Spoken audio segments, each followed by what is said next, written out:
Hello.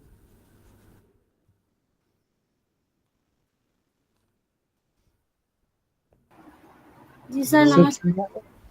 शुभ संध्या नमस्ते। Sir. शुभ संध्या। मेरी नमस्ते नमस्ते आवाज़ आ रही सर। है? सर। जी नमस्ते सर, आ नमस्ते। रही है। अच्छा, वो इतना लेट क्यों हो गया? सर हम लोग क्लास में ज्वाइन ही नहीं कर सर, पा रहे थे, कब से ज्वाइन सर कर रहे ज्वाइन थे। नहीं कर पा रहे थे हम लोग। मैं भी ज्वाइन नहीं कर पा रहा, मैं तो 4 बजे से ऑर्डर के बैठा हूँ। चलो कोई बात नहीं। तो आप लोग तो पहले क्लास किए थे ना, फर्स्ट ईयर का? Yes sir. अच्छा। इसमें सारे के सारे सेकंड ईयर बच्चे लोग हैं ना? जी सर। क्योंकि फर्स्ट ईयर के बच्चों के लिए कोई फ़ायदा नहीं होगा बेमतलब का, वो अपना समय नष्ट करेंगे।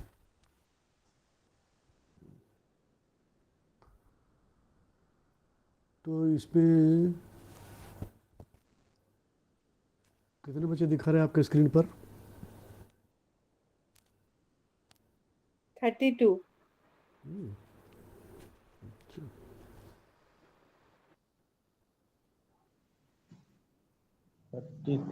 इसमें बहुत सारे लोग हैं जो पहले मेरा क्लास कर चुके होंगे।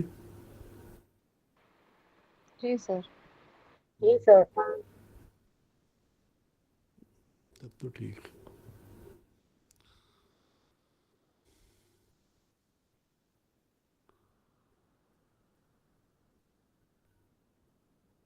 आप लोग के पास MIT 7 की सारी मटेरियल आप लोग को मिल चुकी है?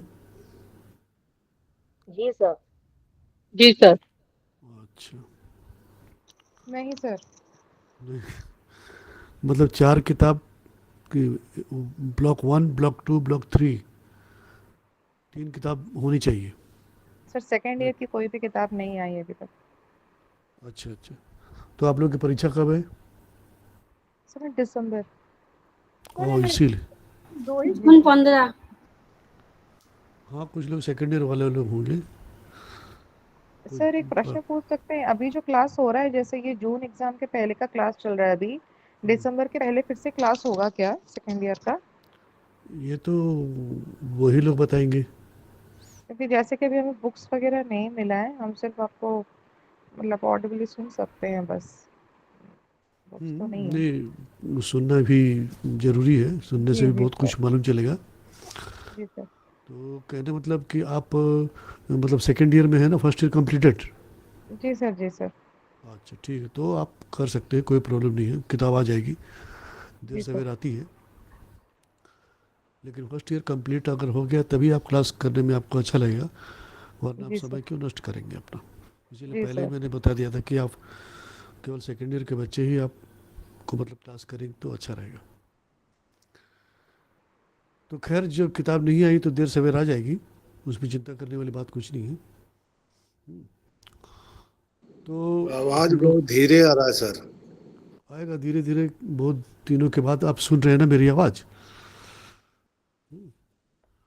आवाज़ आप बहुत दिनों के बाद सुन रहे हैं ना, इसीलिए धीरे धीरे आ रहा है। Sir sir. हाँ।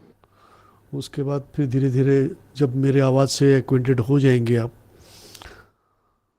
तो फिर आपको पता चलेगा, समझ में आएगी सारी बात। मैं धीरे ही बोलता हूँ, ज़्यादा चिल्ला के नहीं बोलता हूँ।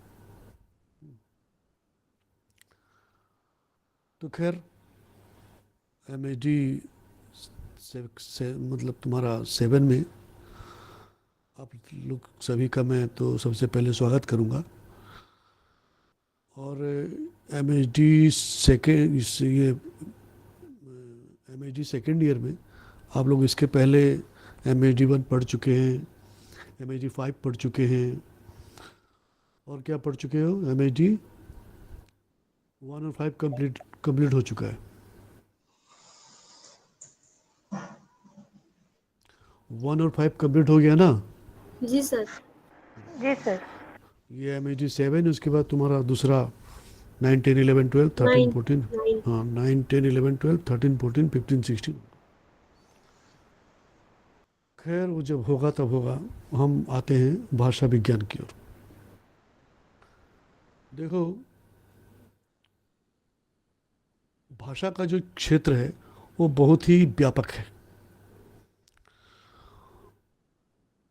और इतना व्यापक है, इतना विस्तृत है कि अगर हम अभी इसमें प्रवेश करेंगे, अभी तो कुछ पता नहीं चल रहा। अरे भाषा क्या है? हम तो रोज़ बातचीत करते हैं, मेरी भाषा, उसकी भाषा, यही सब तो है भाषा। उड़िया है तो इंग्लिश है तो हिंदी है तो मराठी है तो गुजराती है तो पंजाबी है, यही तो भाषा है। लेकिन जरा कुछ देर विचार विमर्श करते हैं, उसके बाद अब हम आगे बढ़ेंगे। एक मिनट के लिए आप सोचिए कि अगर ये भाषा नहीं होती तो क्या होता। हम मानते हैं कि ईश्वर ने हमें बनाया, भगवान ने हमें बनाया, पता नहीं क्या सोच करके बनाया। हमारे अंदर बहुत सारी इंद्रियों को उन्होंने निर्माण किया, आँख, मुंह, जीभ, नाक, कान वगैरह वगैरह निर्माण किया। एक मानव के रूप में हमें इस धरती पर भेज दिया। उसका उद्देश्य क्या, वो ही जाने। हमें तो आज तक समझ में नहीं आया कि मनुष्य का इस धरती पर उद्देश्य क्या है, हैं? तो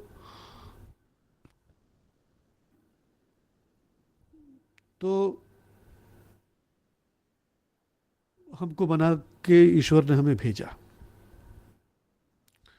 हम जैसे जैसे होश संभालते गए, हम विकास करते गए।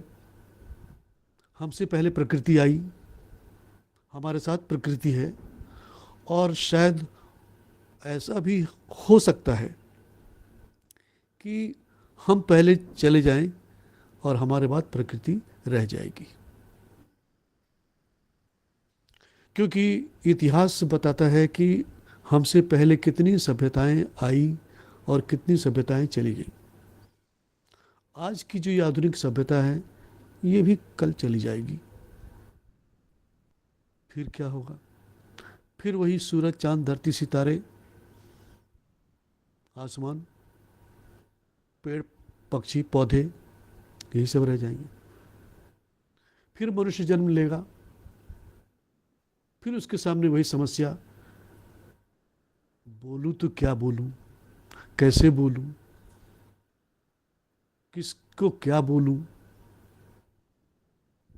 तो प्रश्न हमारे सामने यही खड़ा होता है भाषा विज्ञान अध्ययन के पहले, कि भाषा क्या चीज है, भाषा होती क्या है, हम भाषा किसे कहेंगे, किसको हम भाषा कहेंगे। आमतौर पर हम जितने भी यहाँ बैठे हैं, कोई बिहार से बैठा होगा, कोई उड़ीसा से बैठा होगा, कोई और कहाँ से, आसाम से बैठा होगा, कोई धनबाद से बैठा होगा, कोई चेन्नई से बैठा होगा, कोई कर्नाटक से बैठा होगा। मराठी वाला मराठी बोल रहा है, गुजराती वाला गुजराती बोल रहा है, उड़िया वाला उड़िया बोल रहा है, संबलपुरी वाला संबलपुरी बोल रहा है, भोजपुरी वाला भोजपुरी बोल रहा है, असम वाला असमी बोल रहा है। ये कैसे हो गया? ईश्वर ने सबको तो एक ही जैसा बना करके भेजा, लेकिन ये भाषाएं फिर अलग अलग कैसे हो गई? ये भाषाएं अलग अलग कैसे बोली जाने लगी? ये भाषाएं किस प्रकार अलग अलग अर्थ रखने लगी? ये तमाम बातें हम इसके अंदर हम पढ़ेंगे, इसका अध्ययन करेंगे। और बहुत ही इंटरेस्टिंग ये चैप्टर है, ये तुम्हारा ये विषय है भाषा विज्ञान। तो सबसे पहले वो भाषा क्यों और किस लिए, और भाषा बनी तो कैसे बनी? भाषा क्यों? क्योंकि अगर भाषा नहीं होती तो हम एक दूसरे के विचारों को समझ नहीं पाते या अपने विचारों का आदान प्रदान नहीं कर पाते। ये सामान्य परिभाषा है।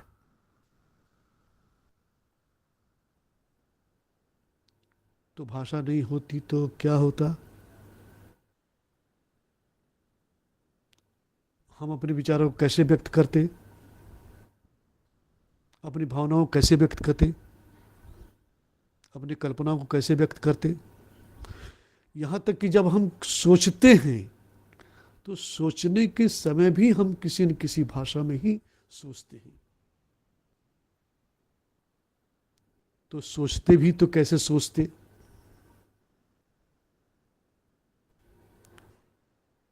किस भाषा में सोचते हो?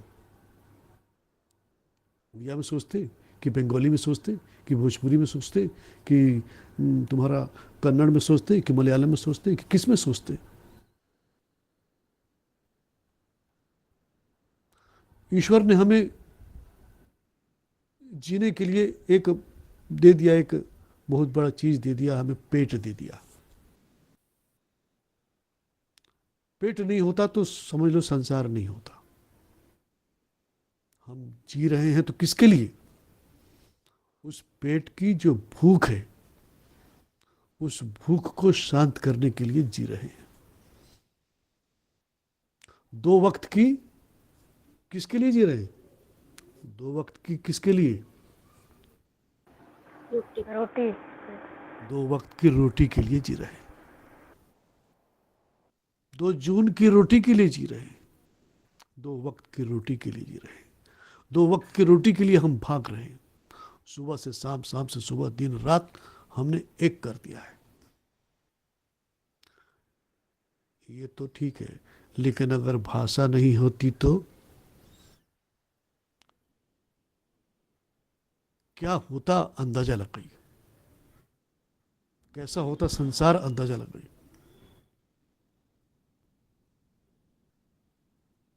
हम सुनते भी तो क्या सुनते,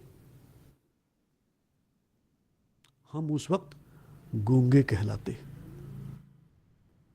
एक गूंगे की जो स्थिति होती है वही स्थिति हमारी होती है। कोई स्थिति हमारी होती अगर हम भाषा नहीं जानते, बोलना नहीं जानते, तो वो भाषा का कितना महत्व है, उसका कितनी उपयोगिता है, उसकी आप अंदाजा लगाइए। एक और प्रश्न इससे और निकल रहा है, भाषा किसे समझा जाए? कुत्ता भी तो बोलता है, चिड़िया भी तो बोलती है, पक्षी भी तो बोलते हैं, सारे जीव जंतु जितने भी हैं, करोड़ों करोड़, छोटे से बड़े, कोई न कोई आवाज अवश्य निकालते हैं। कौवा बोलता है, बिल्ली बोलती है, चिड़िया बोलती है, तुम्हारा चूहा बोलता है, और तोता बोलता है, मैना बोलता है, तमाम छोटे से बड़े सारे जीव जंतु भी बोलते हैं। तो कौवे का काव काव को क्या हम भाषा बोलेंगे? बिल्ली के म्याऊ म्याऊ को क्या हम भाषा बोलेंगे? कुत्ते के भौंकने को क्या हम भाषा बोलेंगे? गाय के रंभाने को क्या हम भाषा बोलेंगे?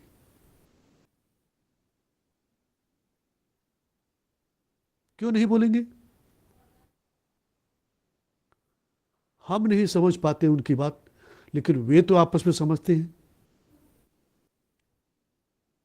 एक कुत्ता कई तरह से भौंकता है, तो उसके अलग अलग भौंकने की शैली में वो अपने ग्रुप में उनको मालूम चल जाता है कि क्या बोल रहा है। हर पक्षी अलग अलग शैली में बोलता है, वो अलग अलग शैली, उनके अलग अलग अंदाज है। लेकिन क्योंकि हम मनुष्य हैं, हम पशु पक्षी नहीं, हमारा स्तर उनसे और ऊपर उठ गया है, हमारा स्तर दूसरा हो गया है। तो हमारे इस स्तर में, हमारे इस कैटेगरी में पशु पक्षियों की भाषा का कोई मतलब नहीं है, कोई अर्थ नहीं, वो हमारे लिए निरर्थक है।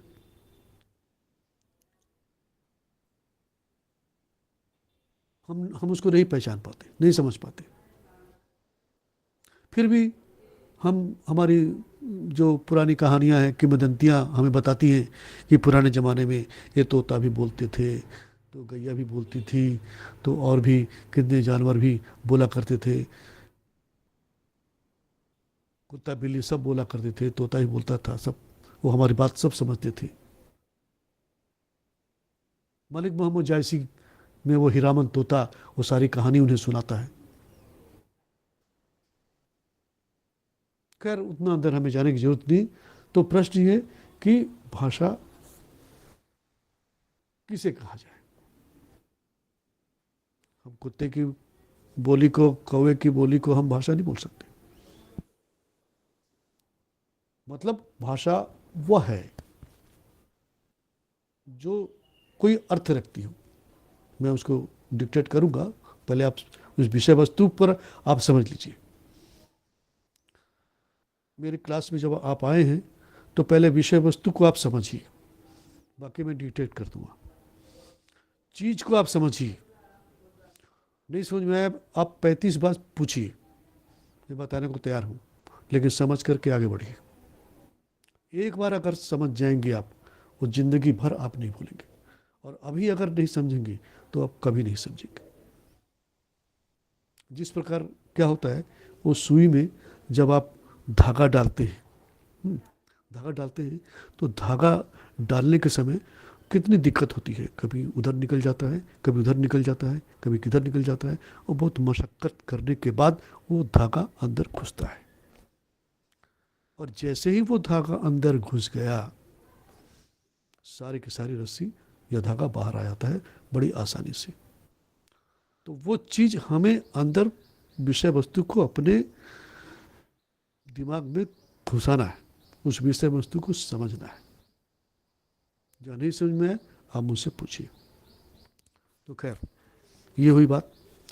अब प्रश्न एक और उठता है इसमें कि भाषा का निर्माण कैसे हुआ। भाषा का निर्माण कैसे हुआ, कौन था वो व्यक्ति जिसने भाषा का निर्माण किया।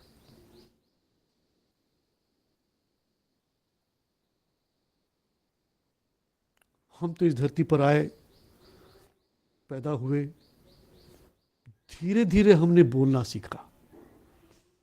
माता पिता के संपर्क में रह करके हमने धीरे धीरे बोलना सीखा। और हमने सीखा क्योंकि हमारे सामने माता पिता थे, ग्रुप था, समूह था, परिवार था। उनको देख करके उनका हमने अनुकरण किया और फिर हमने भाषा सीखी। अरस्तु का अनुकरण सिद्धांत यहां पर थोड़ा याद करो जरा। प्लेटो कुछ भी बोलते हैं, अरस्तु कुछ बोलते हैं। अरस्तु के अनुसार सब कुछ अनुकरण के ऊपर ही आधारित है। हम सब चीज का अनुकरण करते हैं और फिर उसको अपने रंग में ढाल करके हम फिर आगे बढ़ते हैं, जैसे जो हमको करना है। तो भाषा बनी कैसे, भाषा क्यों, ये तो मालूम चला। आवश्यकता है एक दूसरे को जानने पहचानने की, लेकिन भाषा का निर्माण कैसे हुआ, कैसे देख लो क्या होता है। ये तो हम जानते हैं कि हमसे पहले ईश्वर ने प्रकृति को बनाया। प्रकृति यानी नेचर, पेड़ पौधे, पर्यावरण, पर्यावरण को बनाया। और पर्यावरण को जब बनाया उसके बाद ईश्वर ने हमारा निर्माण किया। अब मेरी बातों को ध्यान से समझना। हम धीरे धीरे वो भाषा के अंदर प्रवेश कर रहे हैं। पेड़, अरे क्या बोलते हैं इसको, हवा। हवा कैसे बहती है, हवा कैसे बहती है?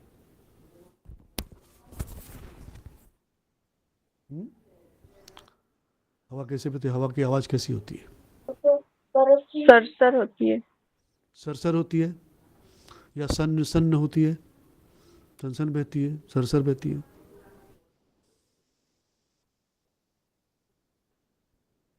शेर कैसे बोलता है? शेर कैसे बोलता है?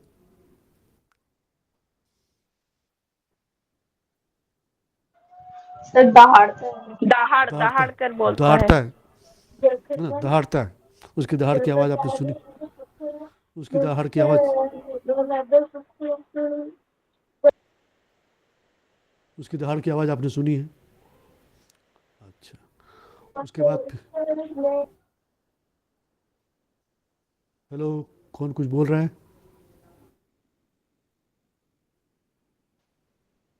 हाँ, उसके पेड़, पेड़ जंगल में जो पेड़ जब कट के गिरते हैं तो गिरने की आवाज़ कैसी होती है?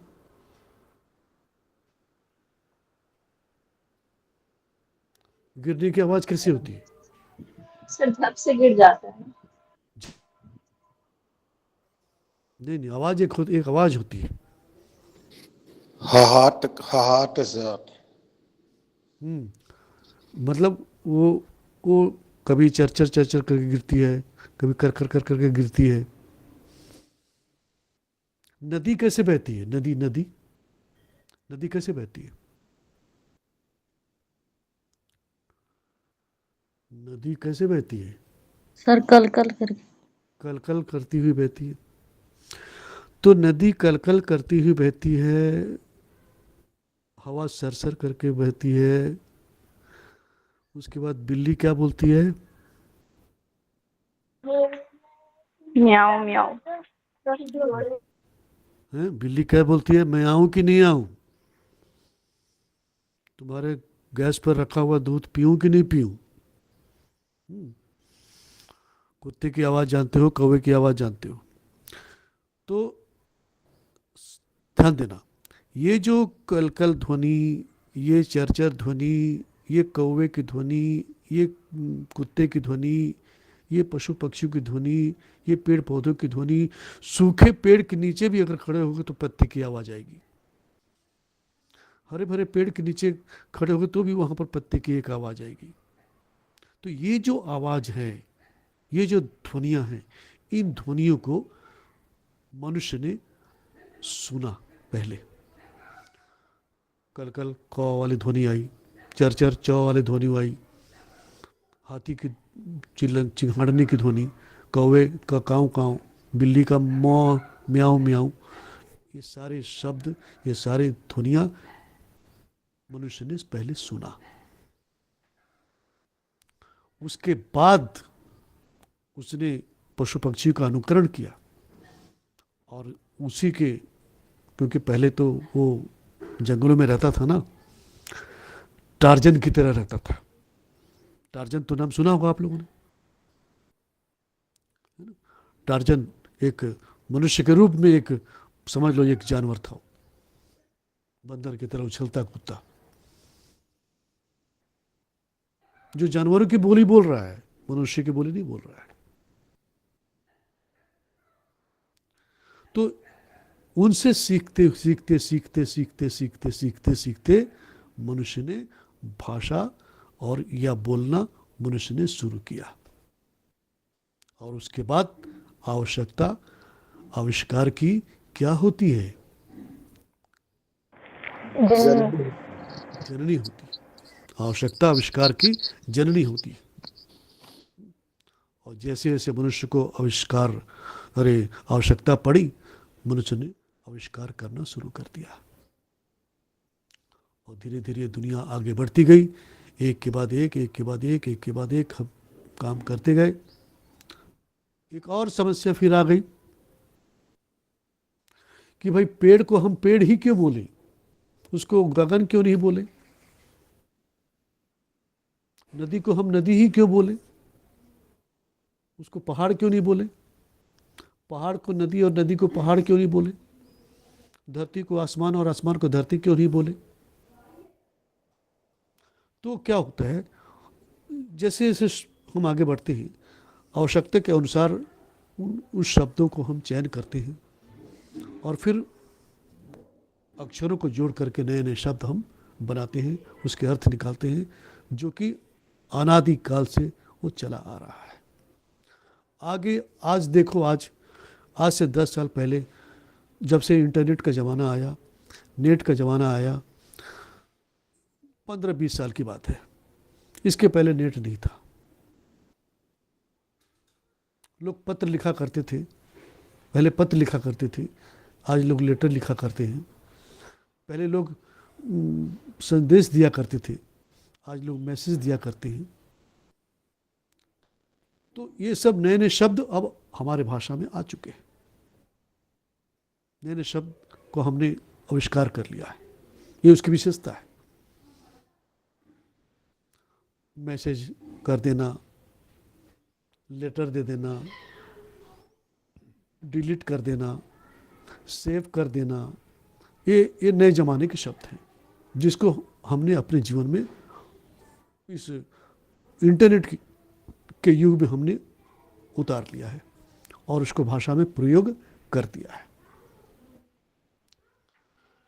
आपने देखा होगा जब हम बात करते हैं, थोड़ा विषय को बदलता हूँ फिर आगे बढ़ेंगे। आपने देखा होगा, हाँ, सर किस टॉपिक में मैं आप हमने बता रहे हैं सर, क्वेश्चन क्या है सर? ये भाषा विज्ञान चल रहा है। अभी मैं इंट्रोडक्शन दे रहा हूँ, भाषा क्या है, भाषा विज्ञान क्या है, उसका महत्व क्या है, भाषा नहीं होती तो क्या होता, ये तमाम बातों पर हम चर्चा कर रहे हैं आपसे। आई बात सुन?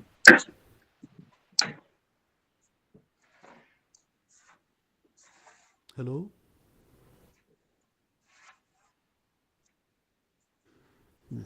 खैर, तो मतलब कहने का मतलब इस प्रकार हमने भाषा सीखी प्रकृति के माध्यम से। अब हमारे सामने अब बहुत सारे प्रश्न आ गए हैं, आपके दिमाग में बहुत सारे प्रश्न अब उठ रहे होंगे, धीरे धीरे उसको हम लोग आगे बढ़ेंगे कि धरती को आसमान हमने क्यों नहीं कहा, आसमान को धरती हमने क्यों नहीं कहा। ये प्रयोग के और व्यवहार पर आधारित है। हमारे ऋषियों ने, मुनियों ने बहुत कुछ काम किया इसके ऊपर, विद्वानों ने, भाषा विज्ञानियों ने बहुत सारे काम किए हैं, इसकी चर्चा आगे चलती रहेगी। तो कहा जाता है, भाषा विज्ञान की एक विशेषता है कि 4 कोस पर, इस स्लाइड को लिखिए, 4 कोस पर पानी बदले 8 कोस पर वाणी। 4 कोस पर पानी बदले 8 कोस पर वाणी।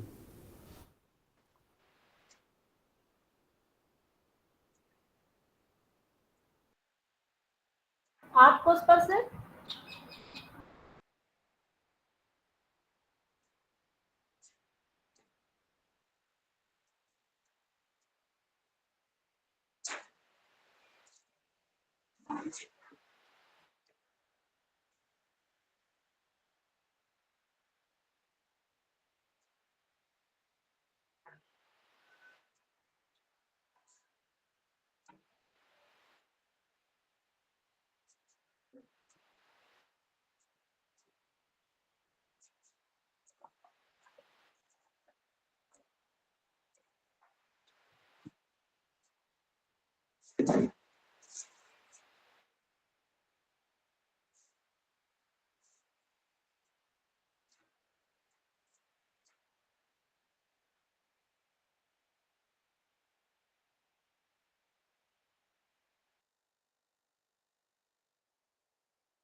सर की आवाज नहीं आ रही है।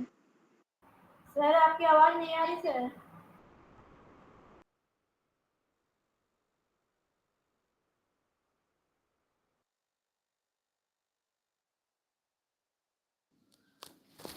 सर लेफ्ट हो गए।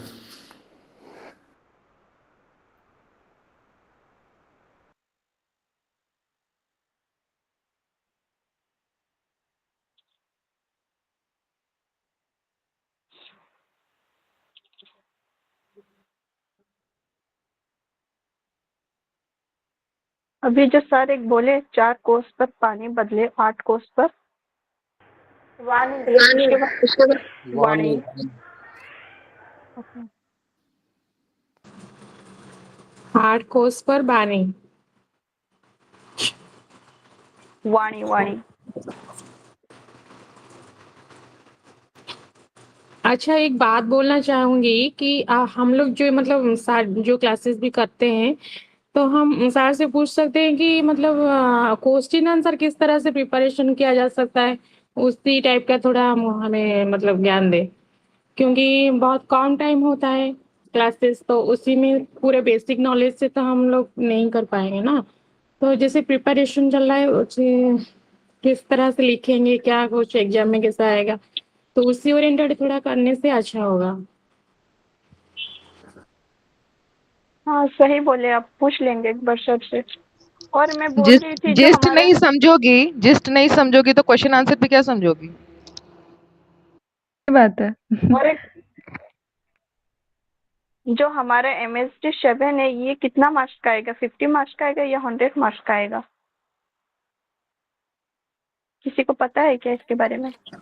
50 मार्क्स। 50 मार्क्स क्योंकि का तो मैं आएगा। मुझे हाँ पता है मैम जो 50 मार्क्स बोले का। हैं। ओनली हाँ, ओनली MSD जो 5 है वही 100 मार्क्स का आएगा, और बाकी सारा पेपर हमारा 50 मार्क्स का आएगा।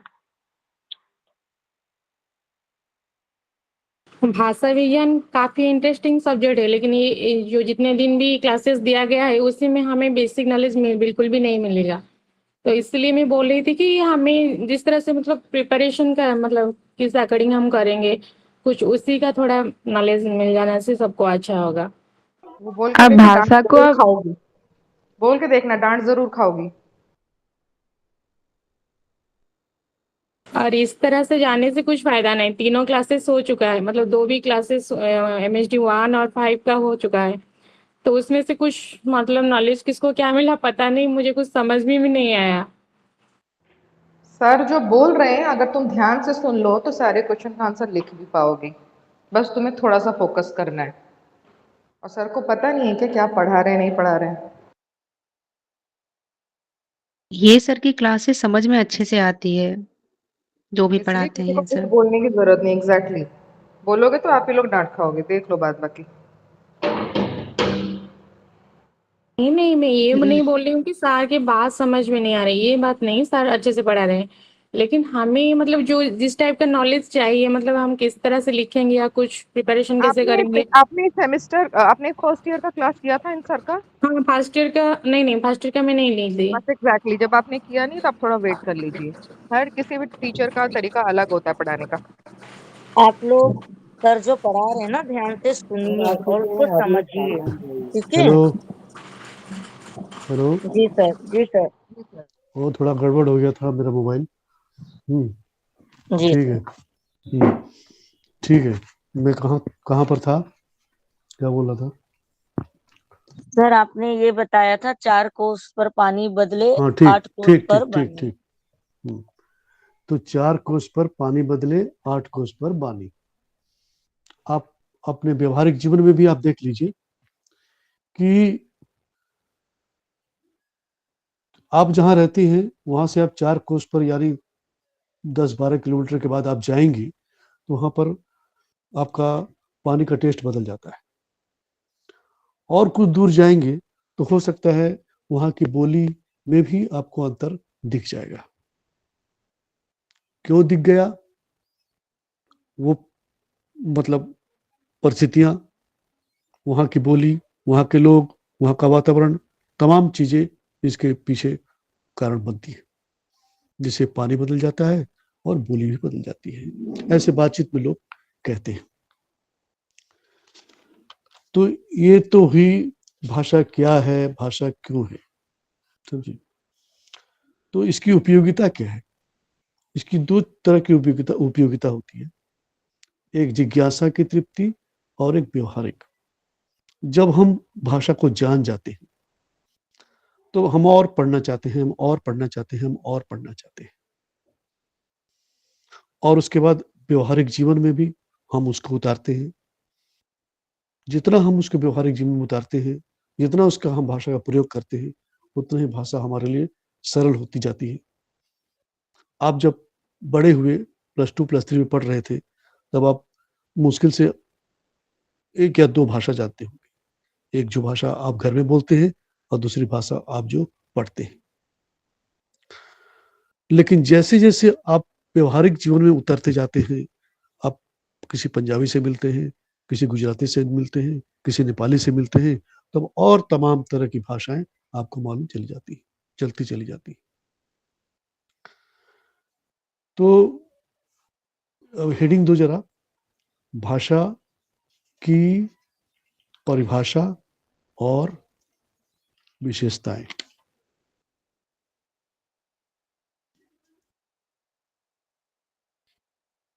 भाषा की परिभाषा और विशेषताएँ।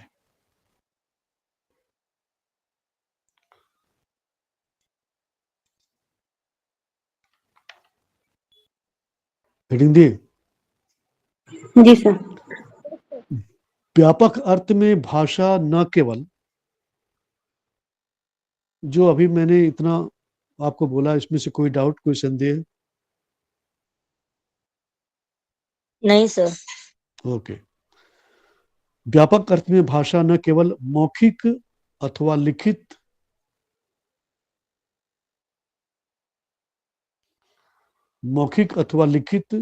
ध्वनि चिन्हों का समूह। व्यापक अर्थ में भाषा न केवल मौखिक अथवा लिखित ध्वनि चिन्हों का समूह,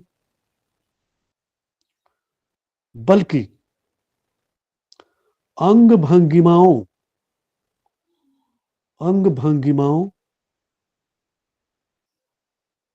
मुख मुद्राओं तथा सभी प्रकार के प्रतीकों का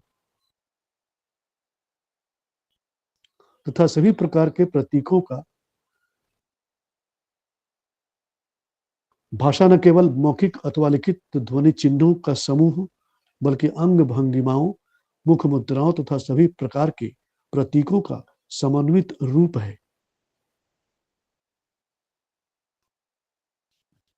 फिर नीचे लिखना, उसे मत लिखना, फिर इसी में लिखना।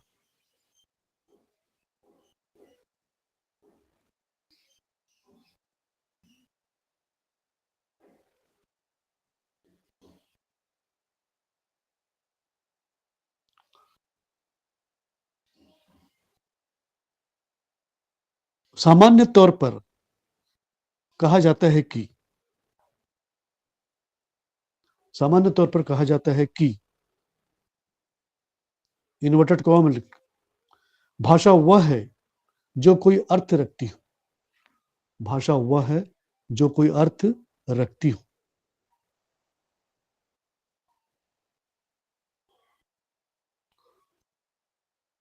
भाषा वह है जो कोई अर्थ रखती हो। अर्थात भाषा वह कोई भी माध्यम हो सकती है। अर्थात भाषा वह कोई भी माध्यम हो सकती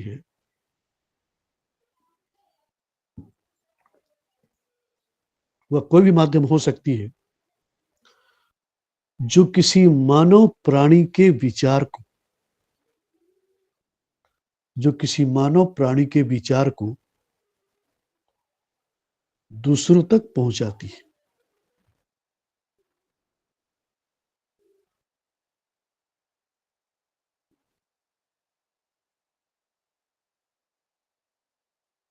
जो किसी मानव प्राणी के विचार को दूसरों तक पहुंचाती है। अतः अतः भाषा परस्पर विचार विनिमय का साधन है। अतः भाषा परस्पर विचार विनिमय का साधन है।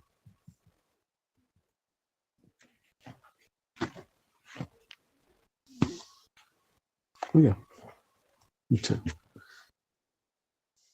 वो जो आपने लिखा, भाषा न केवल मौखिक अथवा लिखित ध्वनि चिन्हों का समूह, तो वो उसमें कुछ डाउट है उस पंक्तियों में?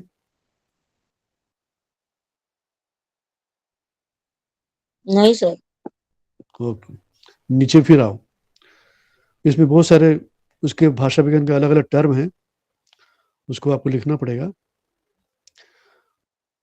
ध्वनि चिन्हों के अतिरिक्त अन्य चिन्ह भी हैं। ध्वनि चिन्हों के अतिरिक्त अन्य चिन्ह भी हैं।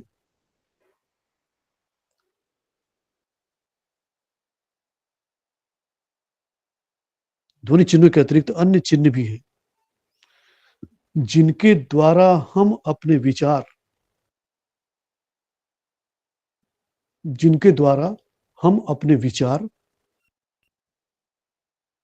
ध्वनि चिन्हों के अतिरिक्त अन्य चिन्ह भी हैं जिनके द्वारा हम अपने विचार परस्पर प्रकट करते हैं।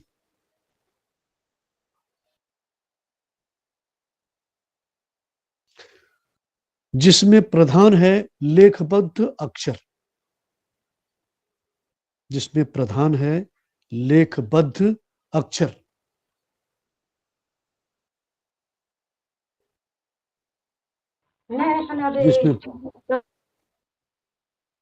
जिसमें प्रधान है लेखबद्ध अक्षर, यानी लिख करके जिसको हम प्रकट करते हैं। ध्वनि का क्षेत्र सीमित होता है।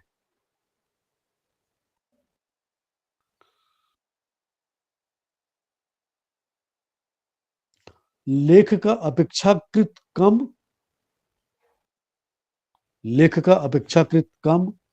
और अपरिमित। लेख का अपेक्षाकृत कम और अपरिमित।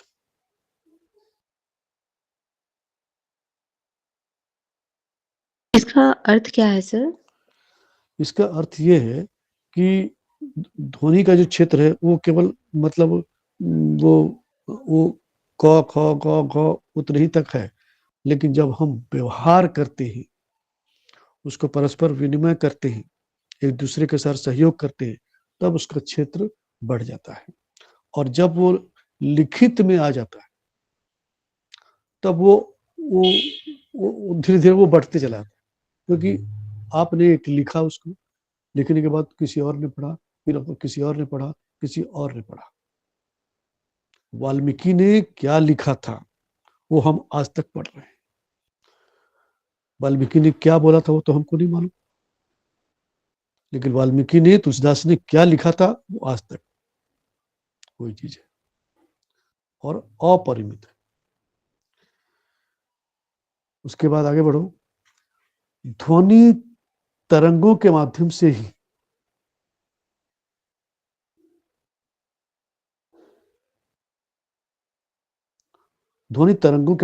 ही उसे सुनकर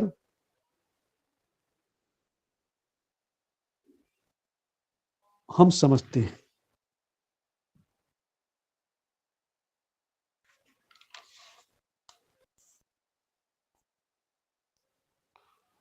सुनकर हम समझते हैं।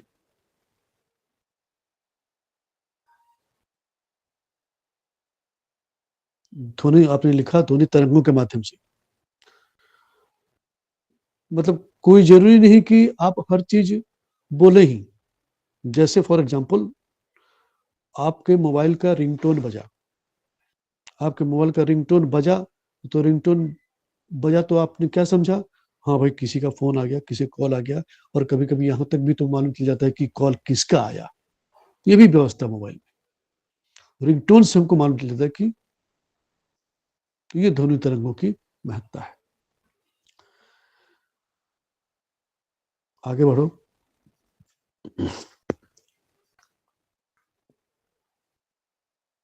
भाषा की परिभाषा देते हुए अनेक विद्वानों ने भाषा की परिभाषा देते हुए अनेक विद्वानों ने भाषा की परिभाषा देते हुए अनेक विद्वानों ने अपनी बात रखी है।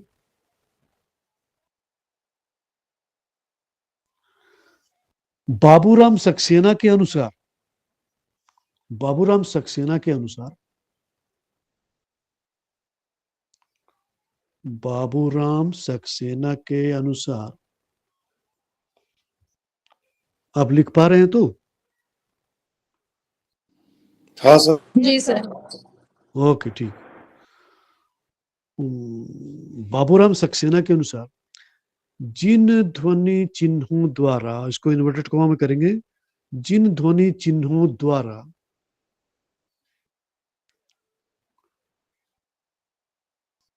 मनुष्य परस्पर जिन ध्वनि चिन्हों द्वारा मनुष्य परस्पर विचार विनिमय करता है, जिन ध्वनि चिन्हों के द्वारा मनुष्य परस्पर विचार विनिमय करता है, उसकी सृष्टि को भाषा कहते हैं।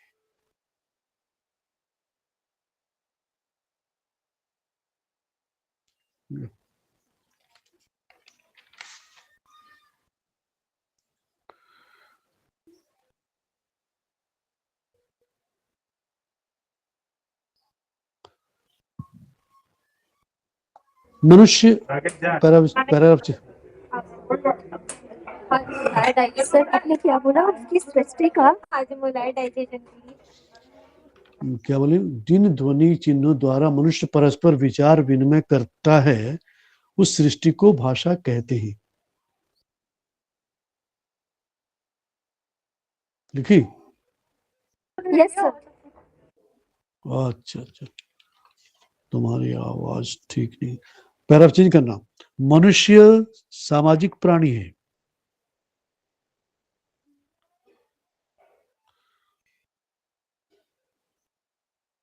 मनुष्य सामाजिक प्राणी है और पशु से मानव का भिन्न होने का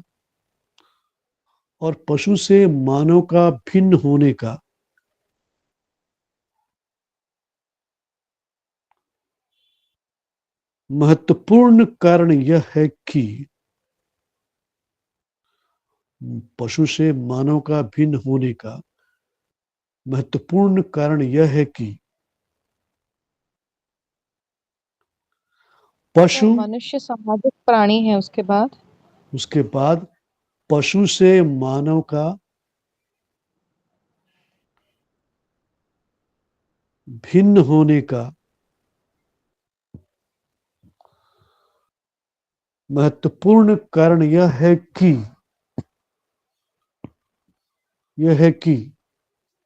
पशु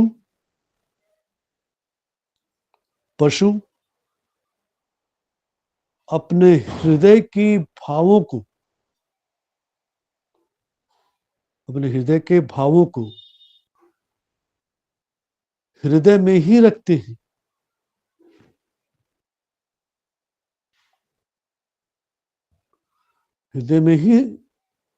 रखते हैं। उसे व्यक्त नहीं करते।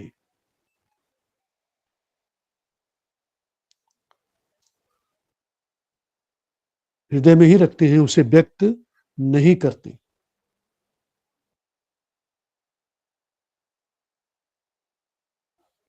जबकि मनुष्य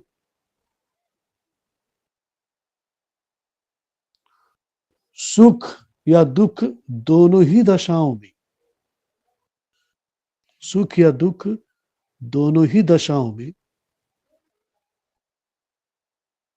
हृदय के भावों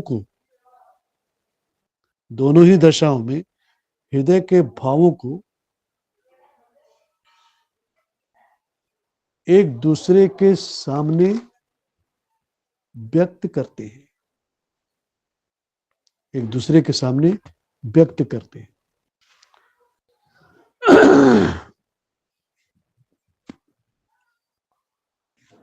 और उनके व्यक्त करने की शैली, और उनके व्यक्त करने की शैली, और उनके व्यक्त करने की शैली संकेतों के माध्यम से होती है।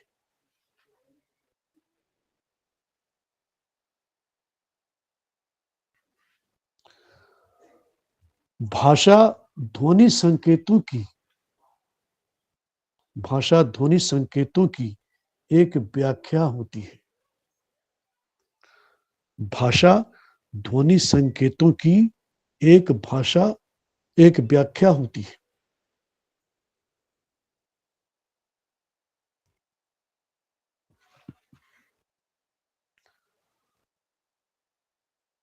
उसको भी मतलब इन्वर्टेड कॉमा कर देना। भाषा ध्वनि संकेतों की एक व्याख्या होती है। सर इससे पहले जो बोले थे और उनकी व्यक्त करने की शैली, ध्वनि संकेतों के माध्यम से होती है।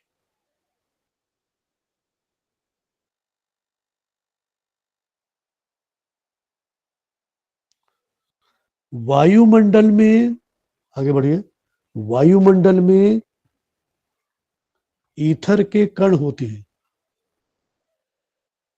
वायुमंडल में वायुमंडल में ईथर के कण होते हैं।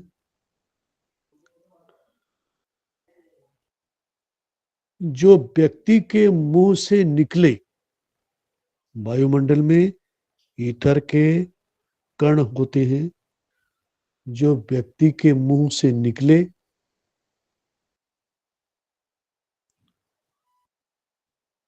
ध्वनि संकेतों को, जो भी आप बोल रहे हैं, ध्वनि संकेतों को एक गति देते हैं। ईथर के कण, आप समझ में आ रहा है ईथर के कण क्या होता है?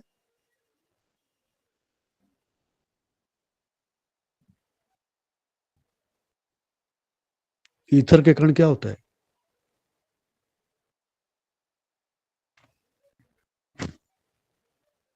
नहीं समझी सर। अच्छा, पुष्पा,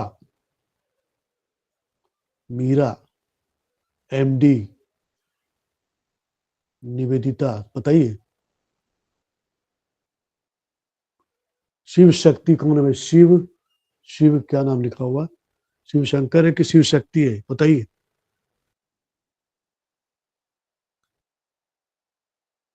ईथर के कण क्या होता है?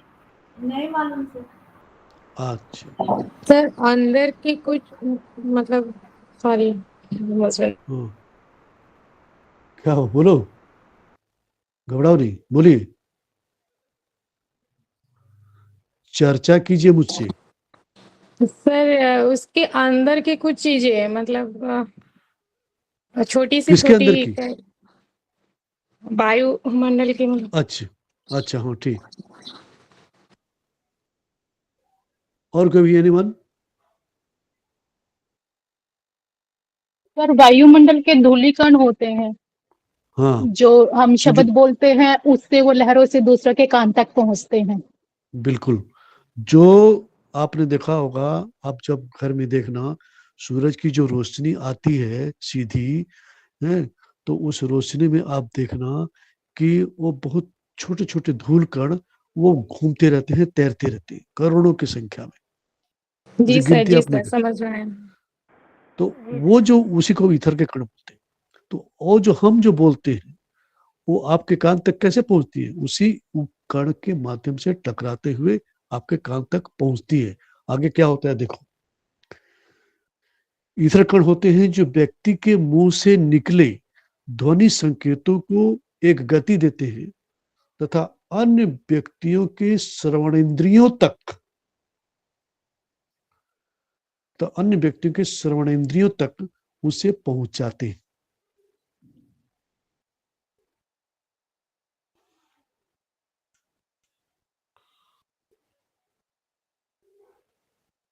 अन्य व्यक्तियों के श्रवणेंद्रियों यानी उसके कान, श्रवणेंद्रियों, सुनने के जो इंद्रियां तुम्हारे शरीर में है, श्रवणेंद्रियों तक पहुंचाते हैं।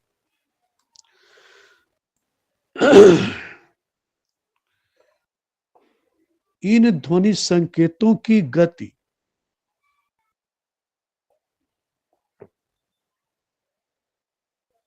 इन ध्वनि संकेतों की गति जितनी गहरी होगी उतनी ही साफ सुनाई देगी। सर एक बार फिर से बोल दीजिए।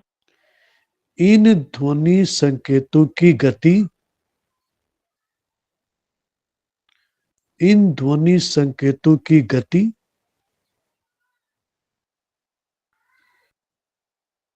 जितनी गहरी होगी उतनी ही साफ सुनाई देगी।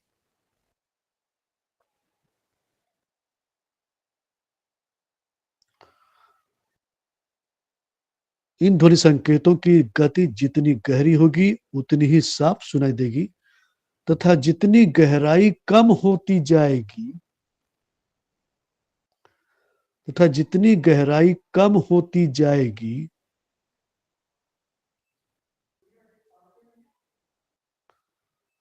तथा जितनी गहराई कम होती जाएगी उतनी ही आवाज भी कम होती जाएगी। स्वाभाविक है, उतनी ही आवाज भी कम होती जाएगी।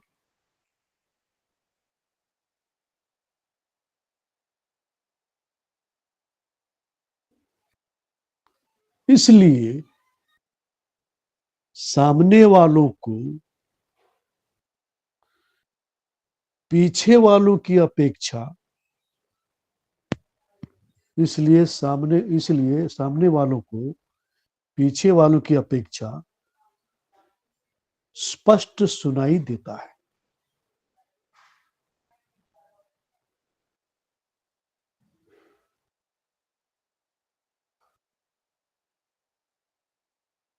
आई बात समझ में?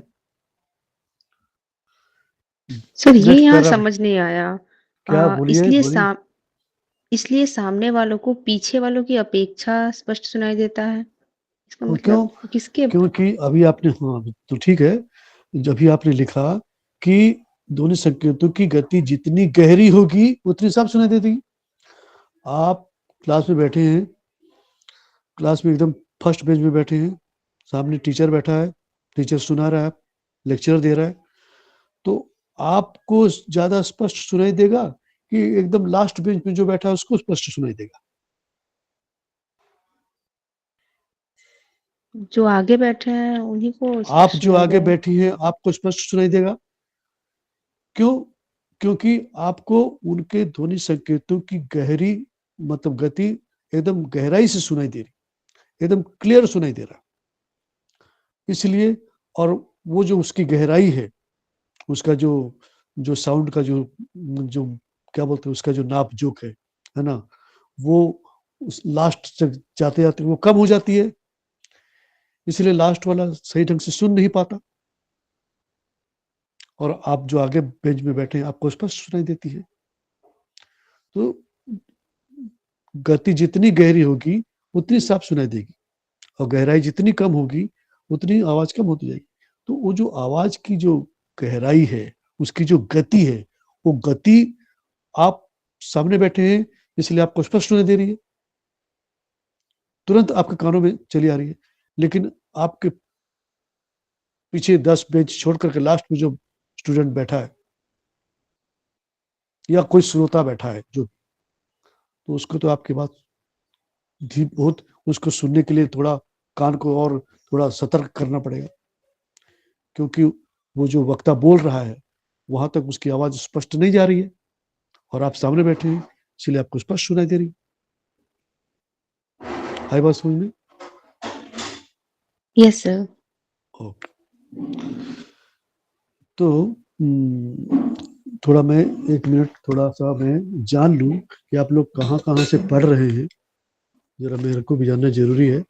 आप लोग कहाँ से बैठे हैं? जो मेरा नाम दिख रहा है मेरे टीवी पर, मेरे मोबाइल पर, गोल्डी, आप कहाँ से बैठे हैं, कहाँ से पढ़ रहे हैं? प्रणाम सर, मैं दिल्ली से। अरे बाप रे, दिल्ली से। और ये निवेदिता कहाँ से पढ़ रही है? जी सर, मैं उड़ीसा से केंद्रापड़ा की। केंद्रापड़ा। और मीना कहाँ से पढ़ रही है?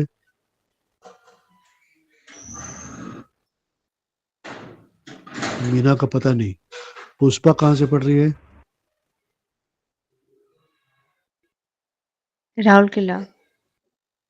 पुष्पा पुष्पा पुष्पा पुष्पा रजाक क्या? Yes sir. अच्छा, मुझको ऐसे ही लगा। अच्छा, और ये शिव शिव कौन है भाई? शिव शंकर की कौन है? जी सर, मैं झारखंड से हूँ, झारखंड में कहाँ से?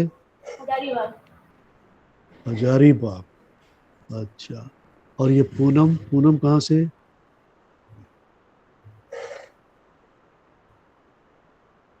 सर पूनम। मुंबई महाराष्ट्र। बाप रे बाप, इतनी दूर दूर से आप लोगों को कैसे मालूम चल जाता है क्लास के बारे में? सर वो ग्रुप हिंदी गौरव में सभी जगह के स्टूडेंट्स हैं, तो वहाँ पे लिंक आता अच्छा, है तो मालूम पड़ जाता है। हाँ ठीक है, अच्छी बात है। और मैं कहाँ से हूँ आपको पता है? नहीं सर। मैं उड़ीसा सर के। आप उड़ीसा से हैं। हाँ, मैं उड़ीसा के एक छोटे से जगह बरगढ़ एक जिला है, वहाँ से हूँ, वहाँ से पढ़ा रहा हूँ। और मेरा नाम तो आप जानते ही हैं। और यहाँ पर मैं एक कॉलेज में रीडर के पद पर पढ़ा रहा हूँ। तो आगे बढ़ते हैं। कौन कौन क्या क्या बीच में मंत्र पढ़ते रहते हैं लोग, समझ में नहीं आता है। तो आगे बढ़िए। भाषा संस्कृत के भाष शब्द से उच्चरित है। भाषा संस्कृत के भाष शब्द से उच्चरित है।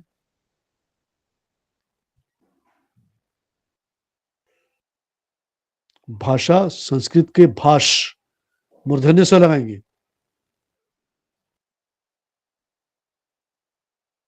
मूर्धन्य से लगाएंगे। याद रखना एक चीज, भाषा विज्ञान जब पढ़ रहे हैं तो जितना क ख ग घ सब है उसके बारे में आपको सही जानकारी होनी चाहिए। एक बार फिर से आप समझ लीजिए, क से लेकर ह तक का जो इतिहास है उस इतिहास को आप पढ़ रहे हैं। क्लास 1 में भी आप क ख ग पढ़े थे, लेकिन क्लास 1 का क ख ग और अभी का क ख ग में बहुत जमीन आसमान का अंतर है। संस्कृत के भाष शब्द से उच्चरित है जिसका अर्थ बोलना या कहना है, जिसका अर्थ बोलना या कहना है।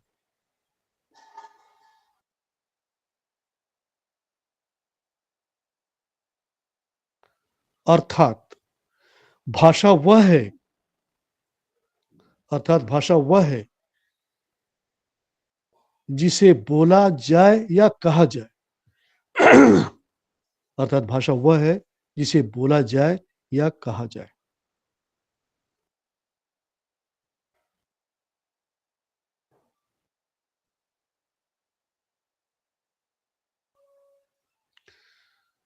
बाबूराम सक्सेना के अनुसार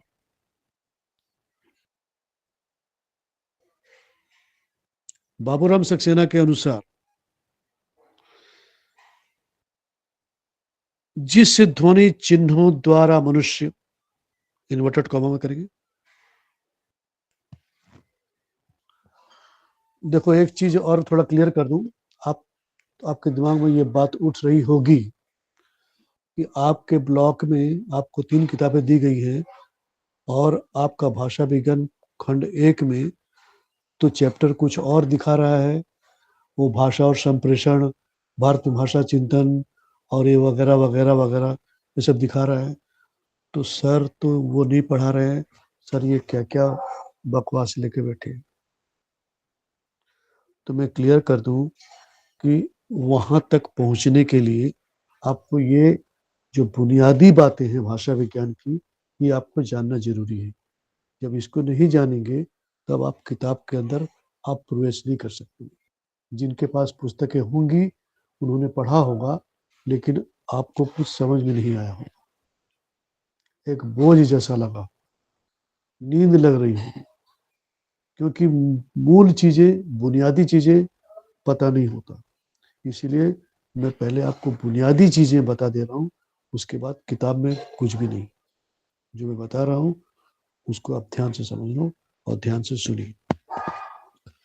बाबूराम सक्सेना के अनुसार जिस ध्वनि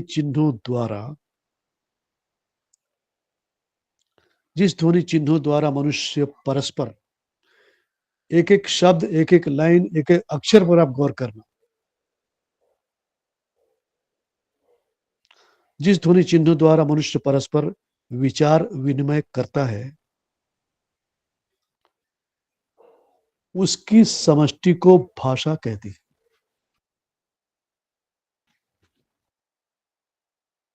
उसकी समष्टि को भाषा कहते हैं।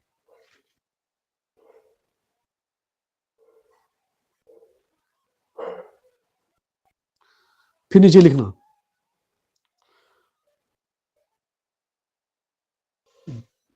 बाबूराम सक्सेना के अनुसार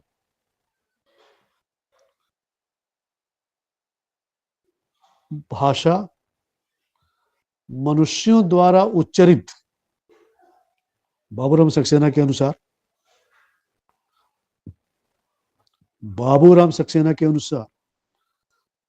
भाषा मनुष्यों द्वारा उच्चरित उन ध्वनि संकेतों की व्यवस्था को कहती है। भाषा मनुष्यों द्वारा उच्चरित उन ध्वनि संकेतों की व्यवस्था को कहते हैं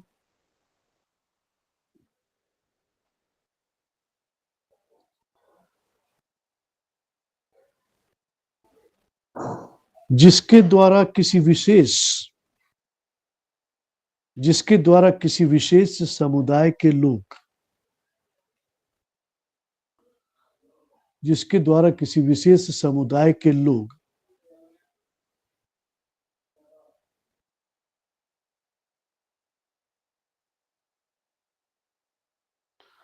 समुदाय के लोग,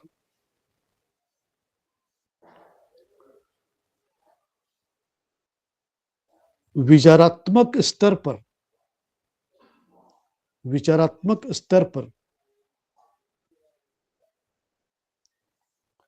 परस्पर संपर्क स्थापित करते हैं।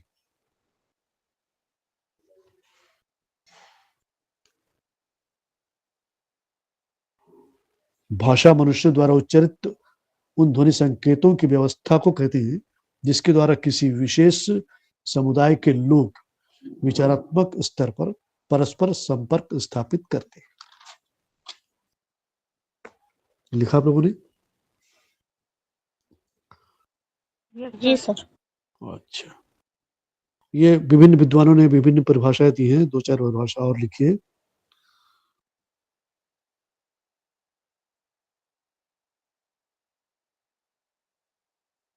ट्रेगर के अनुसार, पाश्चात्य विद्वान ट्रेगर के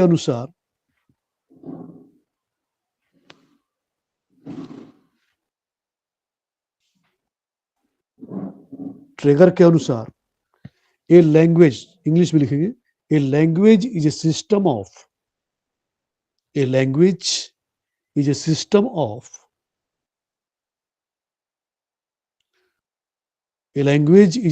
ऑफ आर्बिट्रेरी वोकल, VOC है, वोकल, ऑफ के बाद क्या बोले sir? Arbitrary, ARBITRARY, arbitrary vocal. A language is a system of arbitrary vocal symbols,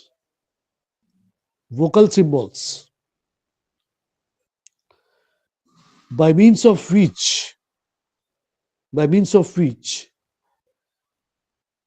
a society,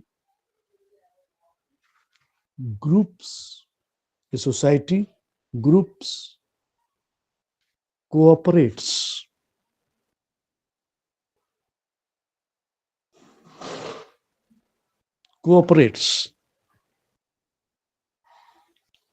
अर्थात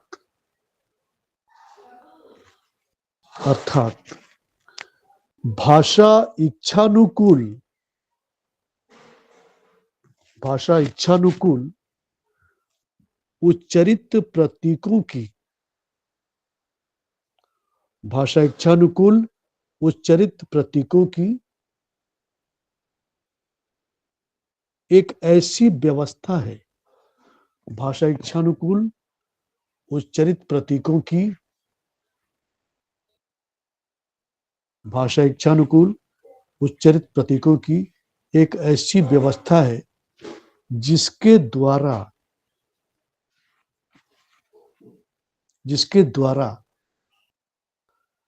सामाजिक प्राणी, जिसके द्वारा सामाजिक प्राणी परस्पर सहयोग प्राप्त करते हैं।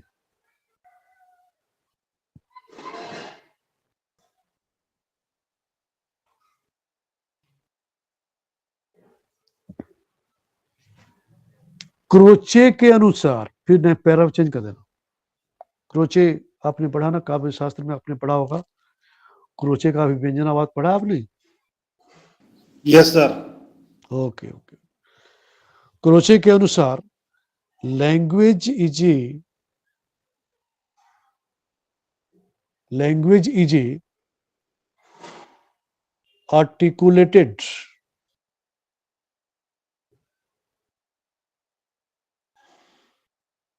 language is a articulated limited sound organized for the purpose of expression.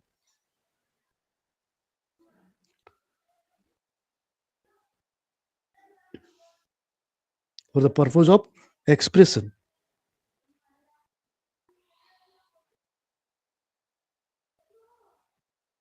फिर नीचे पैराग्राफ चेंज कीजिए। अच्छा, एनसाइक्लोपीडिया क्या होता है मालूम है आपको? एनसाइक्लोपीडिया किसे कहते हैं? एनसाइक्लोपीडिया सर शब्दकोश।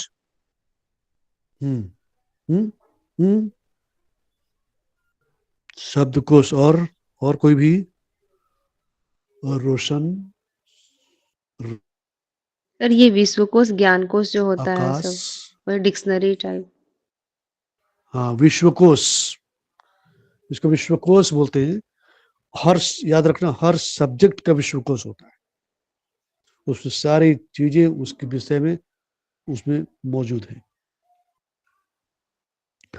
लेकिन आजकल जानते हो विडंबना ये हो गई है कि लोग गूगल को ही विश्वकोश समझ लेते हैं। कुछ भी सर्च करना, चलो गूगल में खोजो। कुछ भी करना है गूगल में खोजो। सब्जी कैसे बनाना है गूगल में खोजो। रोटी कैसे बनानी है गूगल में खोजो। अचार कैसे बनाना है गूगल में खोजो। कहाँ अरे गूगल नहीं, जैसे वो भगवान हो गया। खैर छोड़िए। एनसाइक्लोपीडिया यानी वही विश्वकोश। एनसाइक्लोपीडिया में भाषा की परिभाषा इस प्रकार दी गई है। एनसाइक्लोपीडिया में भाषा की परिभाषा इस प्रकार दी गई है।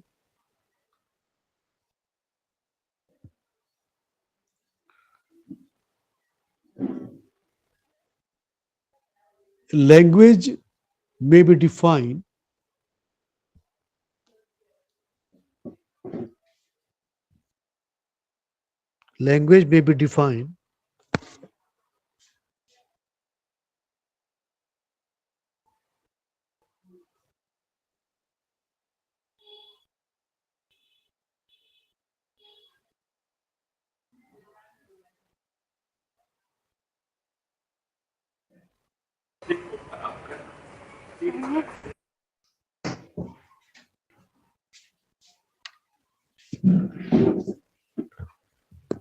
Language may be defined as an arbitrary system of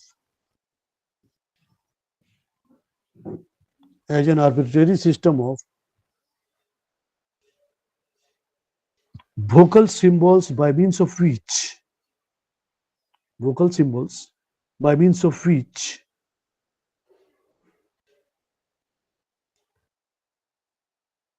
human being as a member of social group, by means of which human being as a member of social group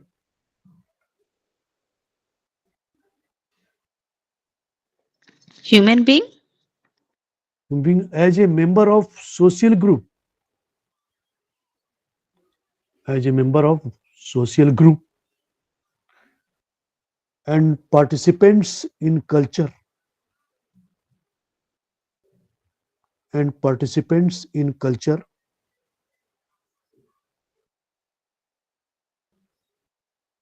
interact and communicate, interact and communicate.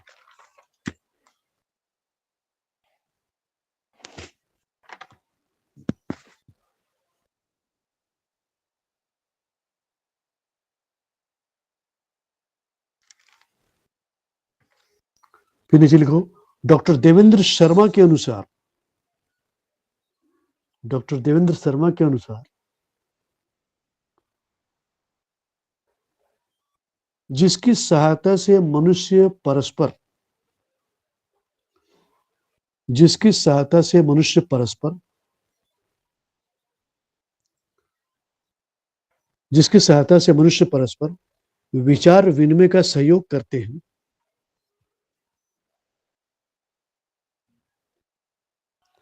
जिसकी सहायता से मनुष्य परस्पर विचार विनिमय का सहयोग करते हैं,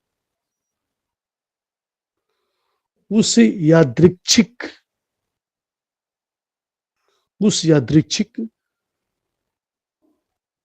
रूढ़ ध्वनि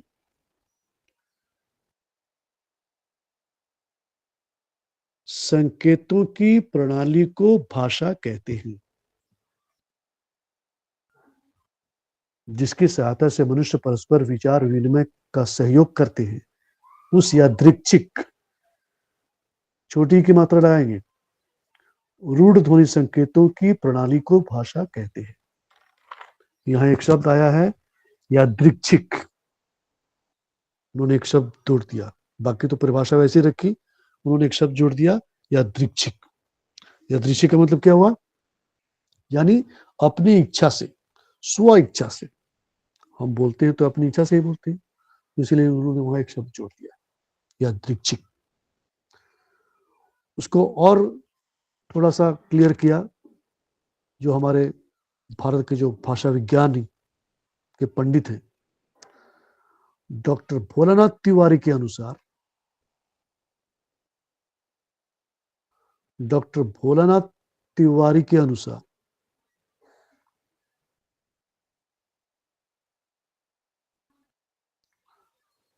इसको याद कर लेना, very very very very very important. Tiwari के अनुसार भाषा उच्चारण अवयवों से, भाषा उच्चारण अवयवों से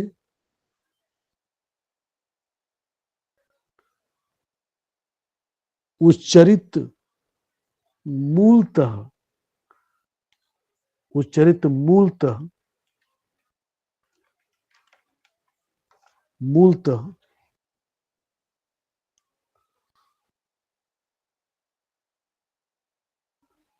यादृच्छिक ध्वनि प्रतीकों की व्यवस्था है।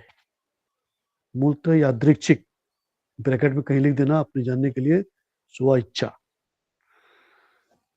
यादृच्छिक ध्वनि प्रतीकों की व्यवस्था है जिसके द्वारा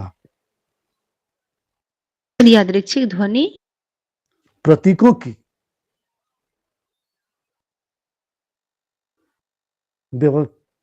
की व्यवस्था है जिसके द्वारा किसी भाषा के लोग, किसी भाषा के लोग आपस में, भाषा के लोग आपस में विचारों का, आपस में विचारों का क्या करते हैं? वक्त को पूरा आदान कीजिए। प्रदान। आदान प्रदान करते,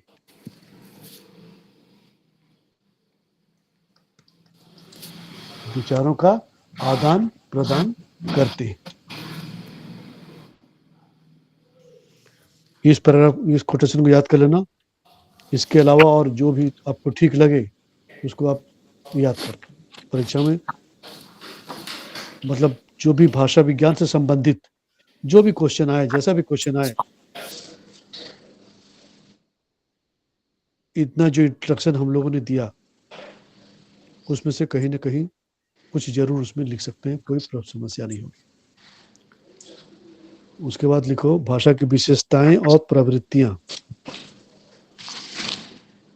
इसका माइक खुला हुआ बंद करो। भाषा की विशेषताएं और प्रवृत्तियां।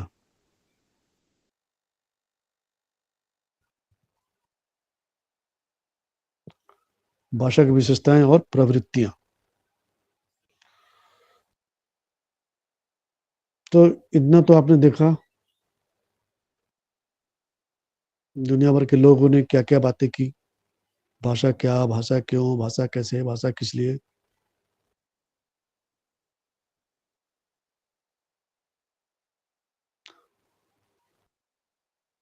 लास्ट में लिख दो, लास्ट में तुम लिखो परिभाषा जो लिख रहे हो वहीं पर लास्ट में लिख देना वो मतलब ये विशेषताएं और प्रवृत्तियां के पहले। निष्कर्ष रूप में हम कह सकते हैं कि, निष्कर्ष रूप में हम कह सकते हैं कि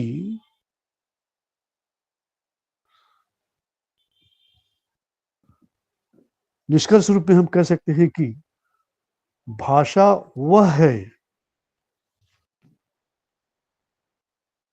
निष्कर्ष रूप में हम कह सकते हैं कि भाषा वह है। सर माफ कीजिएगा सर, हाँ, वो क्या बोले अभी, भाषा की विशेषता में प्रवृत्तियां। उसके पहले 2 लाइन थोड़ा लिखो उस परिभाषा के लिए।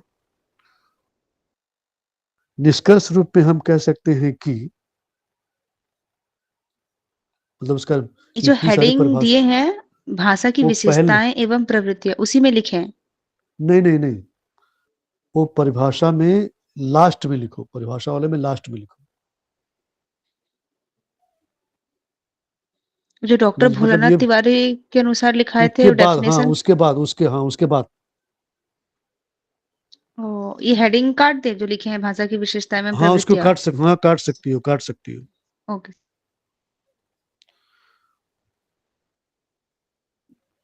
निष्कर्ष रूप में हम कह सकते हैं कि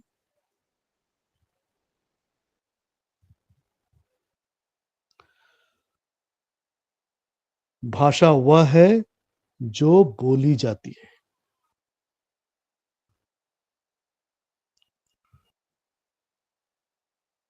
भाषा वह है जो बोली जाती है, जो विशिष्ट समुदाय में बोली जाती है। भाषा वह है जो बोली जाती है, विशिष्ट समुदाय में बोली जाती है,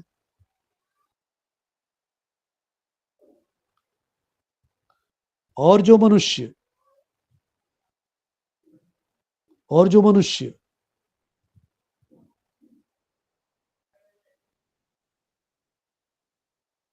एवं, और जो मनुष्य एवं उसके समाज के भीतर की, और जो मनुष्य उसके समाज के भीतर की ऐसी कड़ी है,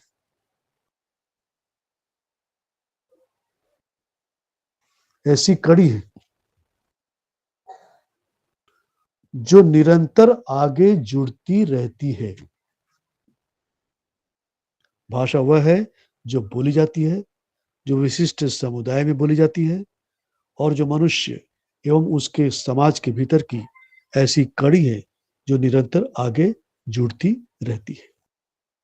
इसके बाद आप भाषा की विशेषताएं और प्रवृत्तियां को हेडिंग देना।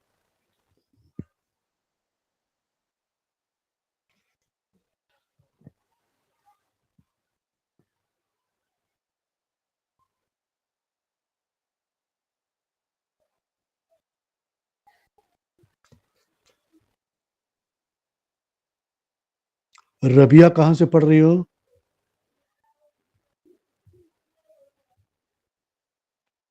प्रणाम सर, सर बाल्यासर से, उड़ीसा उड़ीसा से, वाली। ठीक है।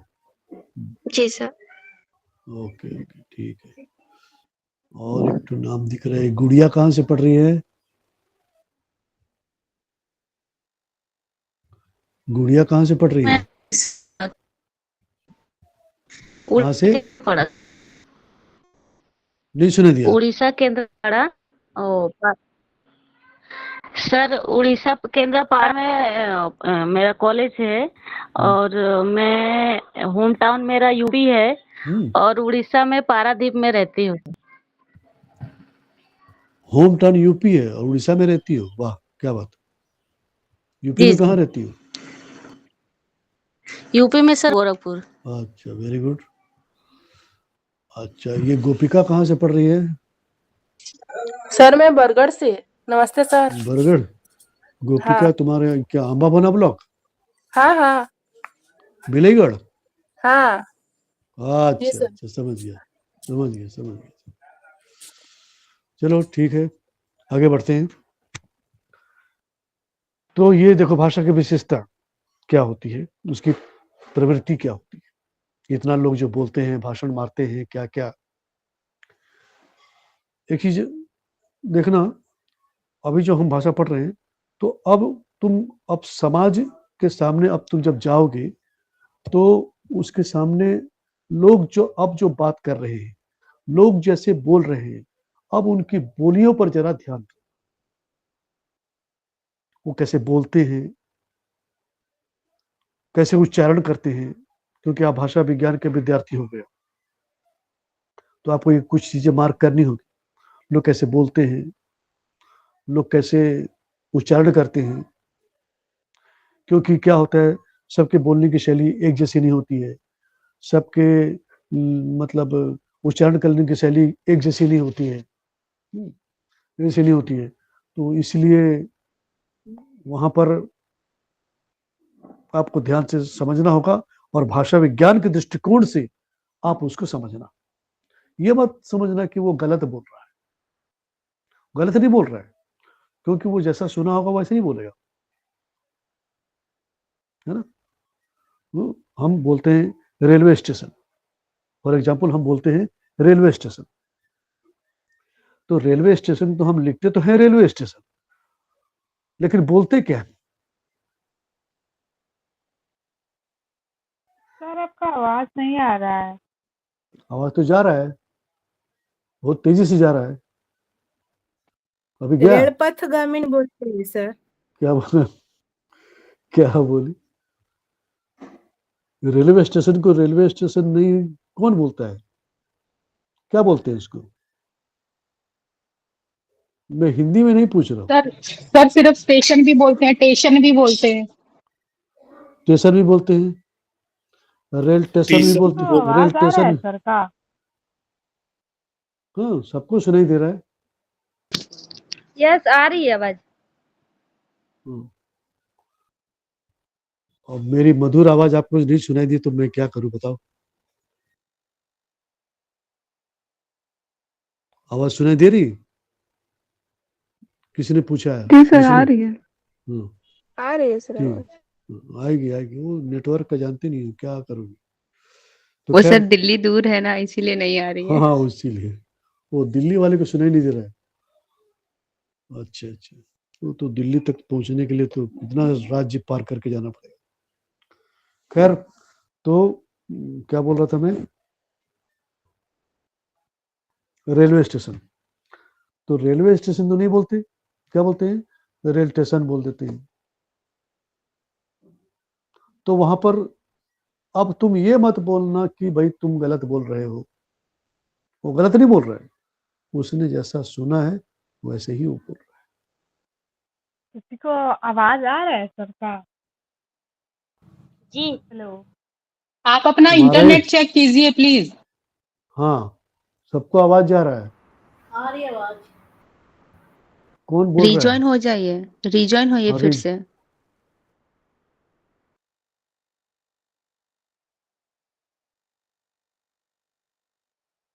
तो ऐसी बहुत सारी बातें हैं। तो नंबर 1 लिखो, भाषा पैतृक संपत्ति नहीं है। भाषा पैतृक संपत्ति नहीं है। इसको मैं समझाऊंगा इसको, और मैं इसको डिटेल नहीं करूंगा, आप समझिए खाली। तो क्या है भाषा पैतृक संपत्ति नहीं? मतलब कोई जरूरी नहीं कि आपके माता पिता के माता पिता, उनके दादा के, उनके माता पिता के, उनके माता पिता जो भाषा बोलते हो वही भाषा आप बोले, कोई जरूरी नहीं। कोई जरूरी नहीं कि आप घर में जो बोली जा रही है वही आप भी बोले, कोई जरूरी है क्या? आपके आज देख लो, अपने खुद देख लो, आपके दादा दादी नाना नानी जो भाषा बोलते थे, क्या आज आप उसी तरह बात कर पा रहे हैं क्या? नहीं सर। आज तो आप बदलाव हो इंटरनेट रहा की है सर। हैं, बहुत बदलाव हो रहा है। No sir. जी सर। जी सर ये विशेषता, बहुत बदलाव हो रहा है। सर ये विशेषता भी हम बता रहे हैं कि प्रवृत्तियां सर? विशेषताएं। क्या हुआ, कहाँ से आवाज आ रही है? उसका नेटवर्क ठीक नहीं है। सर वो पूछ रही है आप विशेषता बता रहे हैं या प्रवृत्ति? वो विशेषता और प्रवृत्ति दोनों है, हेडिंग लिखी हो ना, विशेषता प्रवृत्ति दोनों है। तो ये मतलब भाषा पैतृक संपत्ति नहीं। तो कोई जरूरी नहीं कि आपके दादा दादी ने जो कहा, जो जिस भाषा में बात करते हैं आप भी उसी भाषा में बात करें। हम तो आज पूरी तरह से बदल गए, हम वैज्ञानिक भाषा में आजकल हम बात कर रहे हैं। एक लाइन बोलेंगे तो उसमें 2 वर्ड उड़िया का रहेगा, तो 2 वर्ड अंग्रेजी का रहेगा, तो 2 वर्ड हिंदी का रहेगा, तब जाके एक वाक्य वो पूरा हुआ, तब जाके एक वाक्य पूरा हुआ। सीधा सड़क हम कहें तो मतलब परिवेश से अर्जित किया हुआ भाषा, जो भी हम परिवेश से सीखते हैं अर्जित भाषा हो जाता है। हाँ, अब आगे आप जो भी नाम दे सकते हैं, लेकिन भाषा पैतृक संपत्ति नहीं। लेकिन आप हिंदी बढ़िया बोल लेते हैं सर। बढ़िया बोल लेते हैं ना, ठीक है, बहुत बहुत धन्यवाद आपको, क्योंकि मैं तो हिंदी का प्रोफेसर हूँ, तो हिंदी बोलना ही चाहिए। और मैं आप लोगों से भी कहूँगा कि आप लोग भी अच्छी हिंदी बोलने की कोशिश कीजिए, क्योंकि कल का समय आप लोग का समय है, और वो चैनल पर ध्यान दीजिए, हम उसकी चर्चा करेंगे। हम ये हुई बात। नंबर 2 लिखिए, भाषा अर्जित संपत्ति है। भाषा अर्जित संपत्ति है।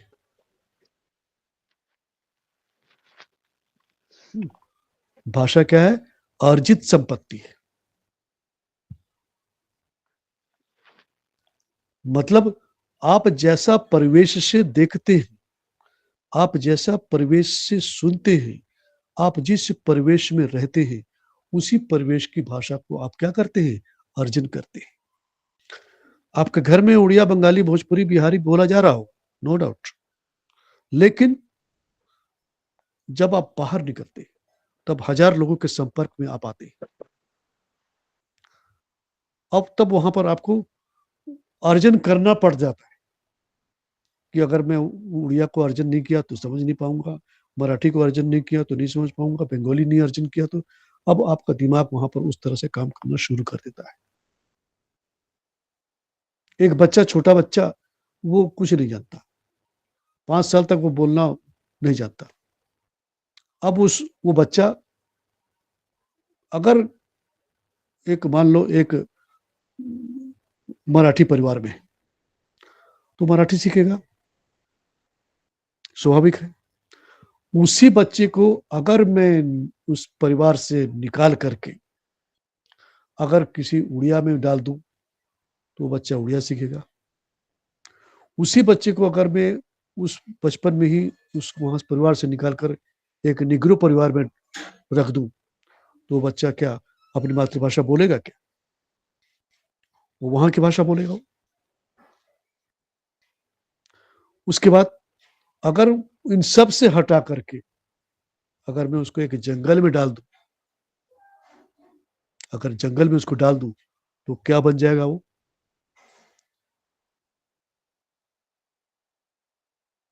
तो क्या बन जाएगा? टार्जन। टार्जन बन जाएगा। पशुओं सर की जैसे भाषा कि बोलेगा, पशुओं से हाँ पशुओं के जैसा सर भाषा बोल। हाँ जैसे कि जो मुगली था वो मतलब हाँ जंगल में रह करके और वो भाषा सीख गया था, पशु पक्षी की भाषा सीख गया था मुगली। हाँ एक उसका हाँ एग्जाम्पल जो छोटा बच्चा था। हाँ, वही उसी की बात में कर।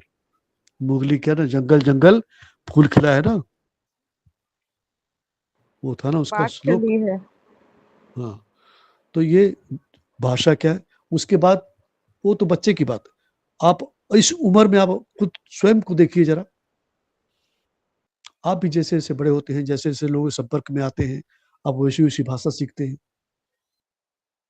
आप चाहते हैं कि आप उड़िया भी बोल लें, बंगाली भी बोल लें, गुजराती भी बोल लें, मराठी भी बोल लें, सब भाषा को आप अर्जन करना चाहते हैं और आपको अर्जन करना चाहिए भी, क्योंकि आप विद्वान विद्यार्थी हैं और विशेष करके आप भाषा विज्ञान के विद्यार्थी। समझ आई बात? तो कभी कभी तो ऐसा भी तुमने देखा होगा, हम भारत में तो अपनी अपनी भाषा बोलते भी हैं, उसके बाद हम विदेश, जो हमारे बीच से कोई विदेश चला जाता है तो वहाँ फ्रेंच बोलने लगता है, वहाँ स्पेनिश बोलने लगता है। और आजकल तो ये भी देखा जाने लगा है कि कोई अंग्रेज इंडिया में आता है तो भी हरे रामा हरे कृष्ण करने लग रहा है, गीता का ज्ञान बांटने लग रहा है, संस्कृत का श्लोक पढ़ने लग रहा है। वो कितनी सारी बातें। तो रसिया में तो भाषा मोस्टली सब कृष्ण भक्त हैं। है ना? तो भाषा क्या हुई? अर्जित संपत्ति है। नंबर 3 लिखो। भाषा का अर्जन अनुकरण, भाषा का अर्जन अनुकरण तथा व्यवहार द्वारा ही होता है। भाषा का अर्जन अनुकरण तथा व्यवहार द्वारा ही होता है।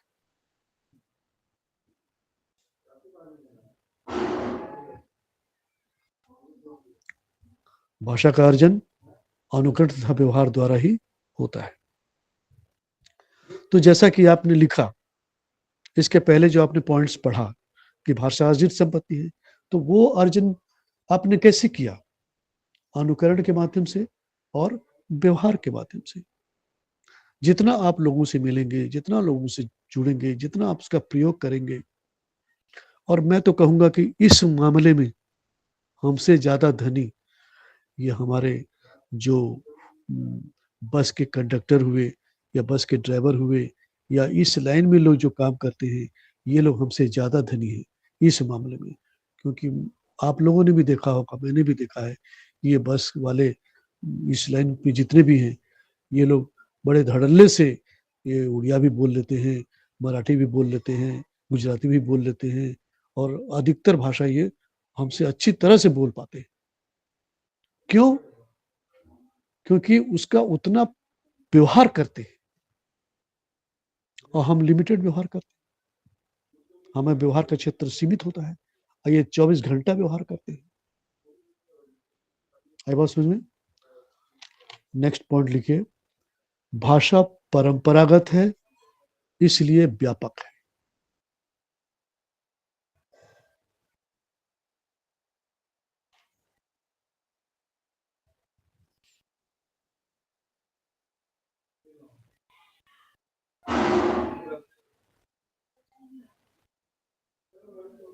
इसमें 2 लाइन लिख लीजिए। प्रत्येक पीढ़ी अपने लिए नई नई भाषा का विकास नहीं करती। प्रत्येक पीढ़ी अपने लिए नई नई भाषा का विकास नहीं करती।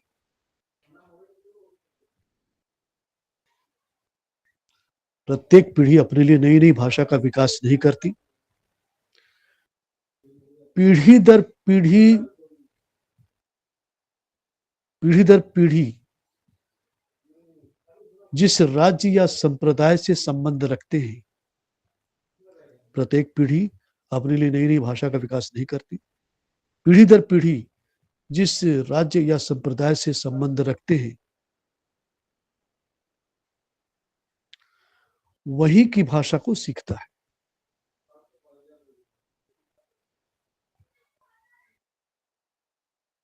वही की भाषा को सीखता है।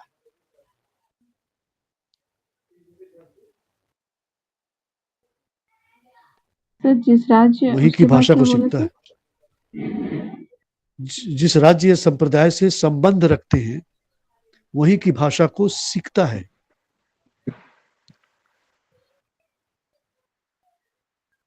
व्यक्ति भाषा के अंतर्गत परिवर्तन तो कर सकता है।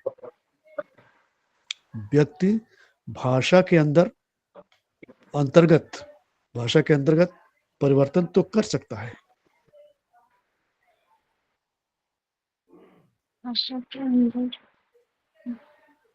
किंतु उसे उत्पन्न नहीं कर सकता। व्यक्ति भाषा के अंतर्गत परिवर्तन तो कर सकता है किंतु उसे उत्पन्न नहीं कर सकता। किसकी आवाज खुसुर फुसुर आ रही है?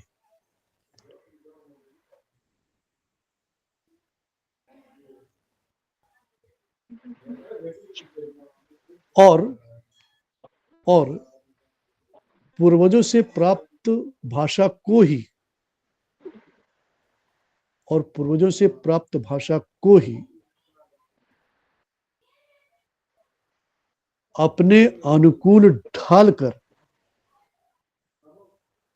पूर्वजों से प्राप्त भाषा को ही अपने अनुकूल और पूर्वजों से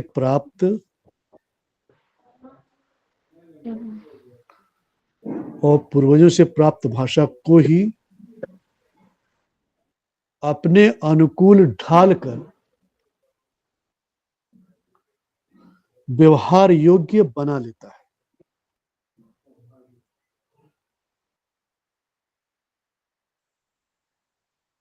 अपने अनुकूल ढालकर व्यवहार योग्य बना लेता है।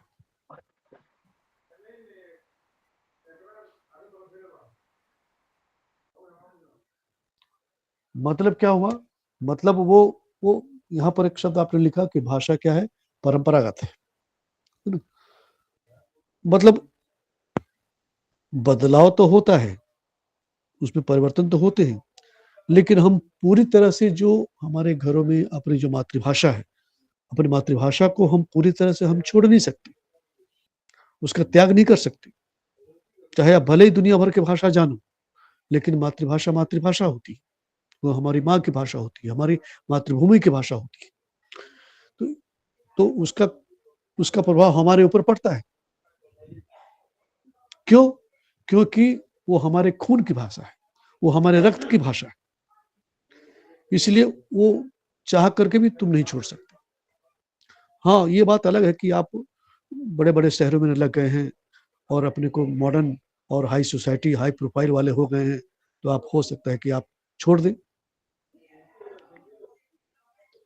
क्योंकि आपको अपनी जो घर की भाषा दुनिया के सामने बोलने में शर्म लगती है।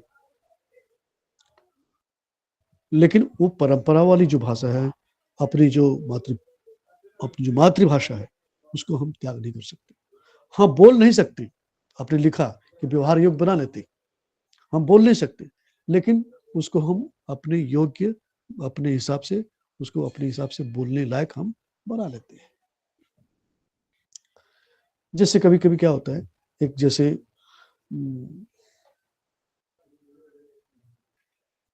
एक शब्द है असुर।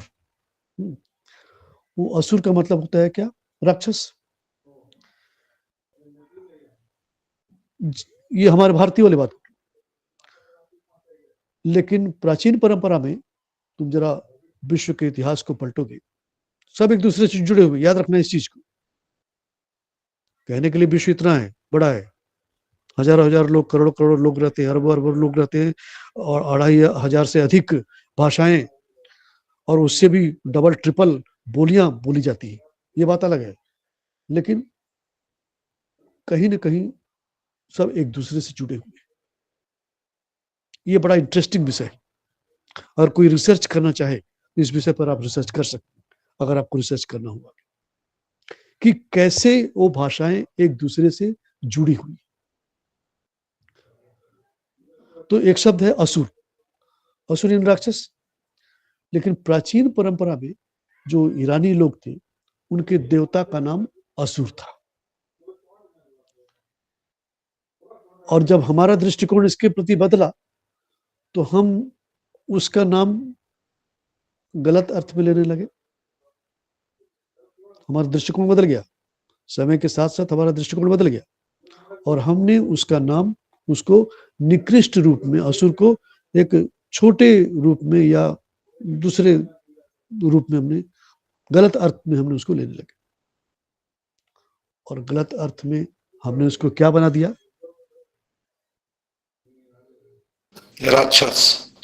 राक्षस बना दिया। कभी कभी व्यंग में भी हम बोलते हैं। आपने काव्य शास्त्र में वक्रोक्ति पढ़ी होगी, वक्रोक्ति संप्रदाय, क्षेमेंद्र है ना। वक्रोक्ति संप्रदाय में भाई वक्र प्लस उक्ति, टेढ़ी बात। तो कह रहे हैं भाई, बोलते हैं ना बातों बातों में, भाई आप जैसे कोई व्यक्ति बहुत मोटा है, तो उसको हम बातों बातों में बोलते, भाई पता नहीं तुम किस चक्की का आटा खाते हो यार, आज तुम तो बहुत इतने दुबले कैसे दिखाई दे रहे हो। तो ये कमेंट्स हो गया। तो धीरे धीरे अब वो समाज में फैलता चला गया। बाद में उसको हमने स्वीकार कर लिया। तो अब वो असुर जो देवता के रूप में था, अब वो राक्षस के रूप में प्रयुक्त होने लग गया। सर क्योंकि उसी कहते प्रकार थे कि जो असुर है वो सुरापान नहीं करते हैं, और जो सुर हैं, जिन्हों भी देवता कहते हैं, वो सुरापान करते हैं।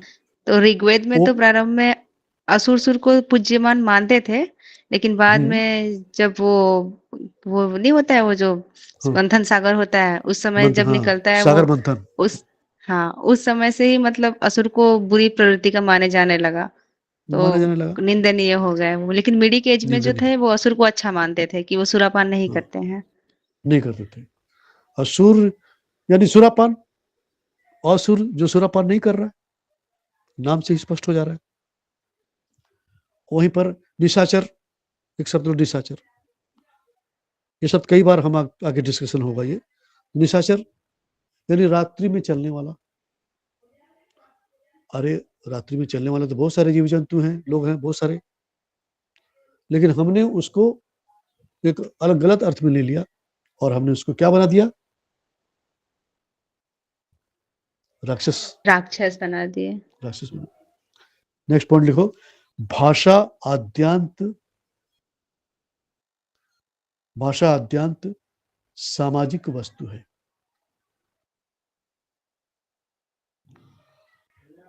भाषा आद्यांत, आद्यांत यद्यपि वाला द्य लिखना, भाषा आद्यांत सामाजिक वस्तु है।